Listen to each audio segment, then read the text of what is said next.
સુરતમાં આવેલું એક એવું મંદિર જ્યાં માતા સ્વયં પ્રગટ થયા હતા અને માનવામાં આવે છે કે જે કોઈ સ્ત્રીને ગર્ભ રહેતો ન હોય તેમને માતાજીના એકમાત્ર દર્શનથી સંતાનનો આશીર્વાદ પ્રાપ્ત થાય છે. Welcome to another episode of discover Surat. વર્ષો પહેલા વણઝારાની ઓઠ ચાલતી જ્યારે વેપાર ઊંટ ઉપર થતો ને સુરત શહેર એ 84 બંદરનો વાવટો કહેવાય. ત્યાંથી જે પોઠો આવે ને ત્યાં આજુબાજુના ગામડામાં વેપાર કરવા જાય. આમાં વણઝારો કરીને એક બહુચર વણઝારો કરીને હતો, માદીનો અનન્ય ભક્ત. રાત્રે સુતેલો હતો ને એટલે એને સપનું આવ્યું કે તને આટલું બધું બચી ગયું ને તારું, તો તું મારું મંદિર બનાવ.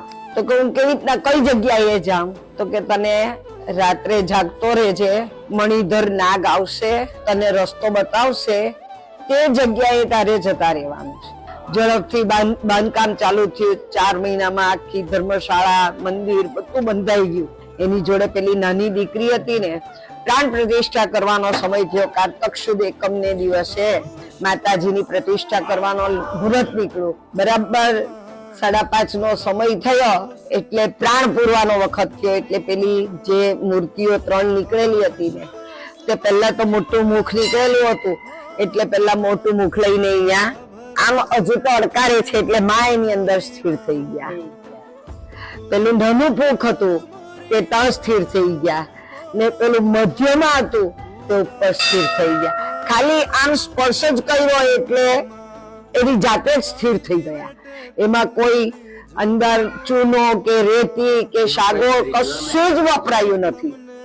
જેવી પ્રાણ પીડા ને એટલે પેલી જે નાની દીકરી હતી વણઝારાની, તેના હૃદયમાંથી જ્યોત નીકળી ને માતાજીમાં સમાઈ ગઈ.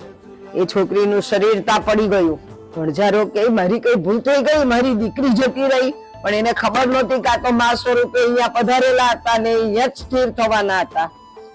પછી તો પાગલ જેવો વણઝારો બની ગયો. પછી એની જે દેહ હતો, બોડી કહીએ આપણે ઇંગ્લિશમાં, એ બોડી લઈને ઉપર ગયો, બધું સંપન્ન કરી દીધું ને બોડી જ્યાં અત્યારે 2 હવનકુંડની વચ્ચે ચાચર છે એની અંદર એને મૂકી દીધા.